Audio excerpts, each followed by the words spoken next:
Everybody asking how we doing, say we good. Don't need no one to tell me how to live just like they would. It ain't their business, but they in it, I don't know why. Revolved around my life after I found another.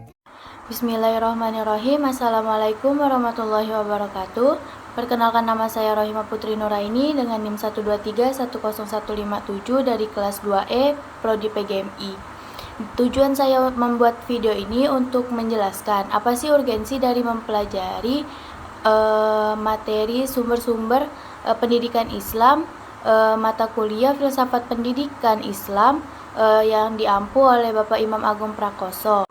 Nah, sebelum saya membahas tentang urgensi dari mempelajari sumber-sumber pendidikan Islam, di sini saya akan menjelaskan ada beberapa sumber dari pendidikan Islam, yaitu ada 8 bagian. Yang pertama itu Al-Quran. Nah, Al-Quran ini merupakan kitab suci umat Islam yang paling penting. Al-Quran ini berisi wahyu Allah Subhanahu wa Ta'ala yang disampaikan kepada Nabi Muhammad SAW. Al-Quran ini menjadi pedoman hidup bagi umat Islam dalam beribadah dan bermuamalah. Nah, Al-Quran ini juga memuat ajaran-ajaran tentang keimanan dan juga hukum-hukum yang berlaku di dalam Islam. Nah, sumber yang kedua yaitu As-Sunnah. As-Sunnah ini merupakan sumber kedua dalam ajaran Islam, dalam sumber ajaran Islam, sebagai pelengkap bagi Al-Quran. Karena As-Sunnah ini memberikan penjelasan yang lebih terperinci tentang apa yang telah tertulis di dalamnya, baik berupa perkataan maupun perbuatan. Nah, sumber yang ketiga yaitu ada ijtihad. Ijtihad ini merupakan usaha keras untuk mencapai atau memperoleh sesuatu hukum syariat melalui pemikiran yang sungguh-sungguh berdasarkan dalil nakli. Dalil nakli ini yaitu Al-Quran dan Al-Hadis. Nah, ijtihad ini dilakukan untuk menggali suatu hukum syariat yang tidak terdapat di dalam nas Al-Quran maupun di hadis. Nah, serta untuk mengembalikan ajaran Islam kepada sumber pokoknya dan menghidupkan kembali bagian-bagian dari nilai dan semangat ajaran Islam agar mampu menjawab dan menahan tantangan zaman. Nah, yang keempat atau yang selanjutnya yaitu ada ijma. Ijma ini muncul ketika terjadi suatu peristiwa yang memerlukan pemecahan hukum setelah Rasulullah SAW ini wafat. Nah, para mujtahid ini kemudian berusaha untuk mencari pemecahan hukum baik dengan cara bermusyawarah maupun secara sendiri-sendiri. Nah, jika hasil jika hasil dari pemecahan tersebut telah disepakati bersama, maka peristiwa tersebut itu dapat disebut dengan ijma. Nah, yang kelima itu ada qiyas. Nah, qiyas ini dilakukan untuk menetapkan suatu hukum atau sesuatu peristiwa yang tidak memiliki nas hukumnya dengan membandingkan keadaan tersebut dengan peristiwa lain yang memiliki nas hukum. Nah, di dalam Islam ini qiyas dianggap sebagai salah satu sumber hukum yang keempat setelah Al-Quran, hadis, dan ijma. Nah, yang keenam ini ada istihsan. Nah, istihsan ini digunakan oleh seorang mujtahid untuk menentukan keputusan hukum yang tidak didasarkan kepada dalil yang jelas di dalam Al-Quran ataupun di dalam hadis. Nah, istihsan ini mengacu kepada penggunaan akal dan pertimbangan pribadi untuk menentukan sebuah keputusan hukum yang lebih sesuai dengan kemaslahatan umat manusia, meskipun tidak didasarkan kepada dalil-dalil yang umum. Nah, yang ketujuh ini ada maslahah mursalah. Maslahah mursalah ini merupakan suatu perbuatan yang mengandung nilai maslahat atau bermanfaat dan menolak atau mencegah suatu kerusakan. Nah, yang terakhir atau yang kedelapan, sumber yang kedelapan ini ada urf. Nah, urf ini merupakan adat kebiasaan masyarakat sebagai sumber pendidikan Islam.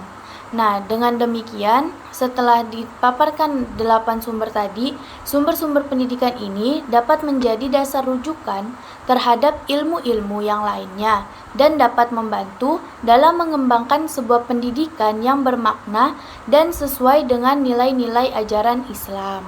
Nah, yang selanjutnya itu saya akan menjelaskan tentang tujuan pendidikan Islam. Nah, tujuan pendidikan Islam ini adalah untuk membimbing dan mendidik seseorang untuk memahami ajaran agama Islam. Nah, ada beberapa pendapat pendapat para ahli tentang tujuan dari pendidikan Islam ini. Yang pertama yaitu menurut ilmu Khaldun. Nah, menurut ilmu Khaldun, tujuan pendidikan ini berorientasi ukhrawi dan duniawi untuk membentuk manusia sebagai seorang hamba yang taat kepada Allah dan mampu untuk menghadapi segala bentuk persoalan kehidupan yang ada di dunia.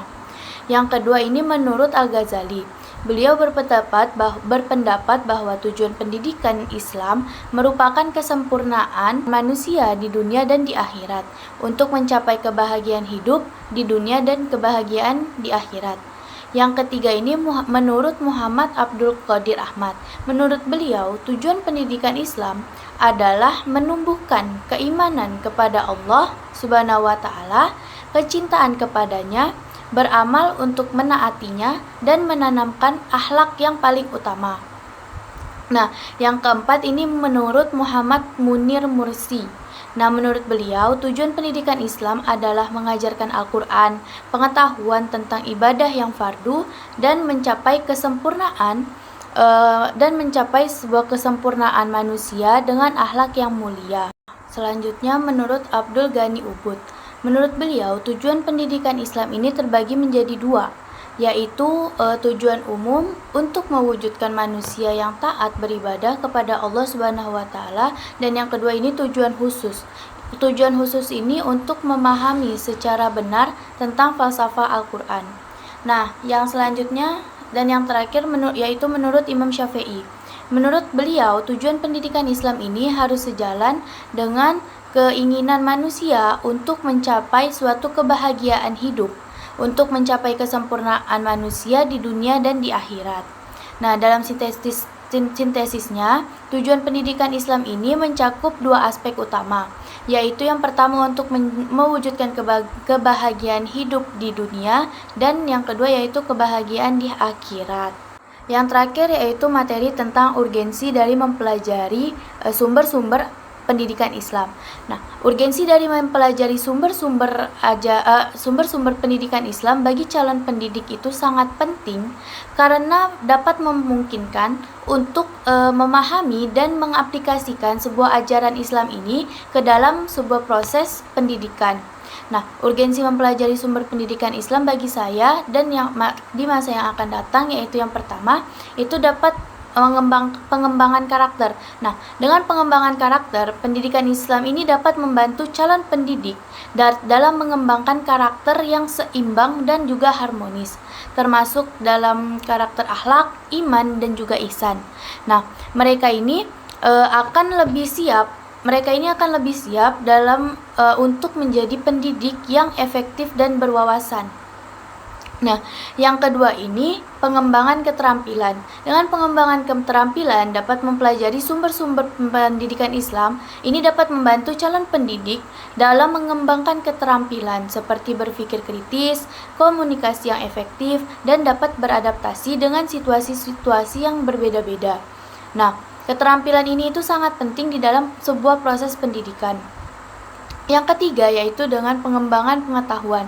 Nah, pendidikan Islam ini memberikan pengetahuan yang luas dan mendasar tentang ajaran Islam, termasuk tentang ajaran Al-Quran, hadis, fikih, sejarah peradaban Islam, dan lain sebagainya. Nah, pengetahuan ini itu sangat penting untuk menjadi pendidik yang kompeten dan berwawasan yang baik. Nah, yang keempat yaitu pengembangan keterampilan berkomunikasi. Nah, mempelajari sumber-sumber pendidikan Islam dapat membantu calon pendidik dalam mengembangkan keterampilan berkomunikasi yang efektif, termasuk berbicara, menulis, dan berpikir kritis. Nah, Keterampilan ini itu sangat penting dalam sebuah proses pendidikan. Nah, yang terakhir itu dengan pengembangan keterampilan beradaptasi. Pendidikan Islam ini dapat membantu seorang calon pendidik dalam mengembangkan keterampilan beradaptasi dengan situasi yang berbeda-beda, termasuk beradaptasi dengan budaya dan nilai-nilai yang berbeda. Keterampilan ini sangat penting dalam sebuah proses pendidikan. Nah, dari pemaparan di atas dapat dipelajari bahwa sumber-sumber pendidikan Islam ini sangat penting bagi calon pendidik untuk mengembangkan sebuah karakter, keterampilan, pengetahuan, dan suatu keterampilan berkomunikasi yang lebih efektif. Mungkin hanya itu yang dapat saya sampaikan, kurang dan lebihnya mohon maaf. Wabillahi taufiq wal hidayah. Wassalamualaikum warahmatullahi wabarakatuh.